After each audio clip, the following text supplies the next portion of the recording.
बिस्मिल्लाहिर्रहमानिर्रहीम। सबसे पहले ये वीडियो सुने, उसके बाद बात करते हैं।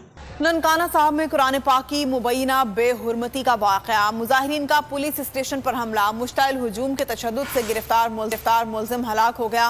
वज़ीर-ए-आज़म ने वाक़या का नोटिस ले लिया है, तहक़ीक़ात का हुक्म दिया है। DSP ननकाना सर्कल नवाज विर्क और SHO को फौरी तौर पर मुअत्तल कर दिया गया है। RPO शेखुपुरा का कहना है मुल्ज़िम 2022 में इसी इल्ज़ाम से बरी होकर जेल से बाहर आया था।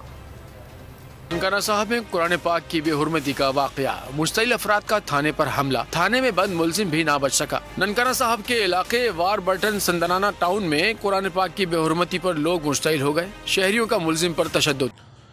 नानकाना के अंदर एक आदमी ने कुरान पाक की बेहुरमती की है। बेहुरमती करने के बाद आवाम को पता चला तो आवाम ने उसे मारना पीटना शुरू किया। फिर पुलिस आई और पुलिस ने उसे गिरफ्तार करके लेके जा रही थी, लेकिन आवाम को पुलिस पर भरोसा नहीं था तो आवाम उसके पीछे गई और जेल के अंदर ही उस आदमी को मार दिया तशद्दुद करके। सवाल मेरा ये है कि आवाम को ये कदम उठाने की ज़रूरत क्यों पेश आई?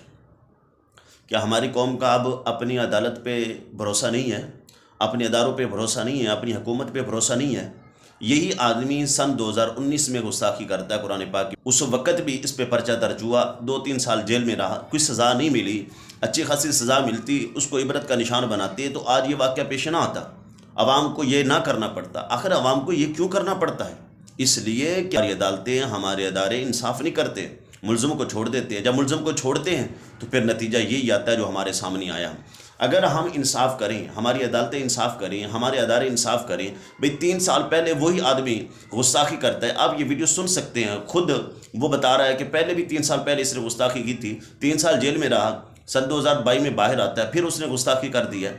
भाई ऐसे आदमी जो मुआशरे के अंदर इंतशार फैलाते हैं, ऐसे आदमी जो मुआशरे को बिगाड़ते हैं, ऐसे आदमी जो मुल्क पाकिस्तान के अमन को बर्बाद करते हैं, उनको कैफरे किरदार तक पहुँचाएँ, सख्त सज़ाएँ दें। जब आप सख्त सज़ाएँ देंगे, कौम को पता होगा हमारी अदालतें इंसाफ करती हैं, कौम को पता होगा हमारे इदारे इंसाफ करती हैं, तो कौम आप पे भरोसा करेगी। अदारे से ही काम नहीं करेंगे, जब अदालतें से इंसाफ नहीं करेगी तो कौम आप पे भरोसा कैसे करेगी? नतीजा यही होगा। इस तरह हमारे मुल्क का निज़ाम ख़राब होगा। हमारे मुल्क के अदारों को चाहिए कोई ऐसा कानून लाएं कि ये मामला थम सके, कोई गुस्ताखी ना करे, कोई बेअदबी ना करे, कोई सहाबा की तौहीन कर रहा है, कोई कुरान पाक की तौहीन कर रहा है, कोई नबी अलैहिस्सलाम के बारे में बोलता है, इसका कोई ऐसा कानून होना चाहिए ना, ताकि हर आदमी खड़ा होकर ना तो सहाबा, ना अहले बैत, ना नबी अलैहिस्सलाम के बारे में, ना कुरान पाक की बेहुरमती करे। अगर कोई ऐसा करता है तो खुद अदालतें उनको सज़ा दें। अदालतें 3 साल बाद, 2 साल बाद छोड़ देती हैं। फिर आवाम ने तो यही रद्द-ए-अमल देना जो हमारे सामने आ चुका है। ऐसे कि अगर वीडियो पसंद आई तो हमारे चैनल का ख्याल रखें, हमें दुआओं में याद रखें। अल्लाह सुने।